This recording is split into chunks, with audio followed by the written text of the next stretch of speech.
Hello viewers, আসসালামু আলাইকুম। Welcome back to my Umi's kitchen. চলে আসছি আজকে একদম দেখাবো ঝরঝরে পোলাও কিভাবে রান্না করতে হয়। তো প্রথমেই কিন্তু আমি এখানে 2 কেজি চালের পরিমাণে তেল দিয়ে নিয়েছি। তারপর এখানে গোটা মশলাগুলো অ্যাড করে দিব। এখানে থাকছে 2 টুকরো দারচিনি, সামান্য কিছু জিরে, তারপর হচ্ছে গোটা গোলমরিচ, তারপর তেজপাতা আর হচ্ছে পরিমাণ মতো পেঁয়াজ দিয়ে পেঁয়াজটাকে খুব ভালোভাবে বাদামি করে ভেজে নিব। আজকে আমি একটু ভিন্নভাবে পোলাওটা রান্না করার চেষ্টা করব, কারণ আমার কাছে মনে হয় এইভাবে একটু রান্না করলে বাবুর্চিদের হাতের টেস্টটা পাওয়া যায়। এই পর্যায়ে কিন্তু পেঁয়াজটাও খুব ভালোভাবে বেরেস্তা টাইপের হয়ে গিয়েছে, বাদামি কালার। এবার আমি এখানে 2 কেজি চালের পরিমাপে পানিটা দিয়ে দিব। এবার আমি এই পানিতে 3 থেকে 4 চামচ গুঁড়া দুধ অ্যাড করে দিলাম।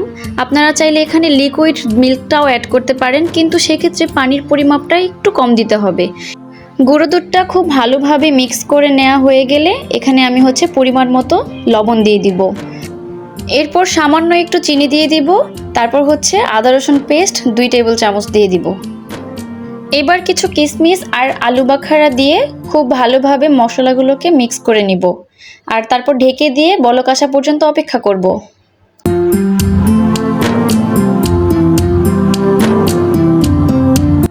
পানিটা কিন্তু বলক চলে এসেছে। এরপরে আমি এখানে 5 থেকে 6টি কাঁচামরিচ দিয়ে দিয়েছি। এবার এখানে আগে থেকেই ধুয়ে রাখা পোলাওয়ের চালগুলো সব দিয়ে দিব। এবার চালটাকে খুব ভালোভাবে পানির সাথে নেড়ে মিশিয়ে ঢেকে রান্না করব 5 থেকে 8 মিনিটের মতো। এ পর্যায়ে পোলাওয়ের পানিটা কিন্তু অনেকটাই টেনে গিয়েছে। এখন আমি এখানে কিছু মটরশুঁটি দিয়ে দিলাম। মটরশুঁটি দেওয়ার পর খুব ভালোভাবে নেড়ে পোলাওটাকে দমে রেখে দিব প্রায় 15 থেকে 20 মিনিট, একদম লো আঁচে।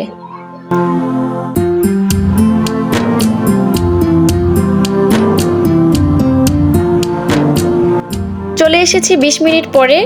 দেখুন আমার পোলাওটা কতটা পারফেক্ট হয়েছে, একদম ঝরঝরে পোলাও হয়েছে। পানির পরিমাপটা ঠিক থাকলে পোলাওটা কিন্তু খুব ভালোভাবে কুকড হয়। আশা করছি ভিডিওটি ভালো লেগেছে। দেখা হবে পরবর্তী ভিডিওতে। সে পর্যন্ত সবাই সুস্থ থাকবেন, ভালো থাকবেন। আল্লাহ হাফেজ।